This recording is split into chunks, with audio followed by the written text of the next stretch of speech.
Zee 24 तास एक पाऊल पुढे। इतर बातम्या पाहूयात। मुंबईतील पूर्व उपनगरातील वाहतूक अधिक गतिमान करू शकणाऱ्या ईस्टर्न होणार आहे।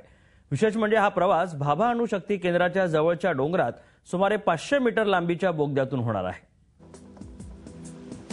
मुंबईत सध्या 22 किलोमीटर लांबीच्या ईस्टर्न फ्रीवेचं काम युद्धपातळीवर सुरू आहे। सीएसटी वडाळा आणि पांजरापोळ घाटकोपर असा फ्रीवेचा मार्ग असेल। यापैकी 9 किलोमीटरचा मार्ग उन्नत असेल तर 500 किलोमीटर लांबीचे 2 बोगदे असणार आहेत। पहिल्यांदाच मुंबईकरांचा प्रवास हा बोगद्यातून होणार आहे। प्रत्येकी 4 लेनचा रस्ता, 17 मीटर रुंद आणि 10 मीटर उंच असलेल्या या बोगद्याची कामं जोरात सुरू आहेत। यापैकी एका बोगद्याचं काम 300 मीटर पर्यंत तर दुसऱ्या बोगद्याचं काम 250 मीटर पर्यंत पूर्ण झालंय।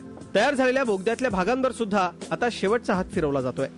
हा साधारण 500 मीटर लांबीचा बोगदा आहे। लेफ्ट टनल जो आहे त्याचं 318 मीटर पर्यंत काम पूर्ण झालेलं आहे आणि राईट टनल जो आहे त्याचं काम जे आहे ते 200 मीटर 300 मीटर पर्यंत खोदकाम झालेलं आहे, तोही 500 मीटरचाच आहे आणि हा साधारण डिसेंबर पर्यंत पूर्ण करायचा टार्गेट आहे। आंतरराष्ट्रीय शहर असलेल्या मुंबईकरांसाठी बोगद्यातून रस्ता हा प्रकार नवीनच आहे। मात्र न्यूयॉर्कमध्ये तब्बल 50 किलोमीटरचे रस्ते हे बोगद्यातून आहेत। सिडनीत साधारणतः 3 किलोमीटरचे रस्ते आहेत, तर जयपूरमध्येही 600 मीटरचा बोगदा रस्ते वाहतुकीसाठी बांधला जातोय। मुंबईतल्या ईस्टर्न फ्रीवेच्या कामामध्ये आता परवानगीचा कुठलाही अडथळा राहिलेला नाही। त्यामुळे सर्व काही सुरळीत सुरू राहिलं तर 2012च्या अखेरीस मुंबईकरांचा प्रवास या बोगद्यातून नव्या मार्गावरून होईल।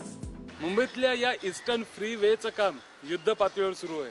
त्याचबरोबर 500 मीटर लांबीच्या या बोगद्यांचं काम सुद्धा अतिशय जोरात चालू आहे। हा मार्ग जर खुला झाला तर मुंबईतील वाहतूक कोंडी फुटण्यास मदत होईलच, पण त्याचबरोबर मुंबईतील वाहतूक सुद्धा अतिशय गतिमान होणार आहे। झी 24 ताससाठी व्हिडिओ जर्नलिस्ट कैफसह अमित जोशी, मुंबई। झी 24 तास एक पाऊल पुढे।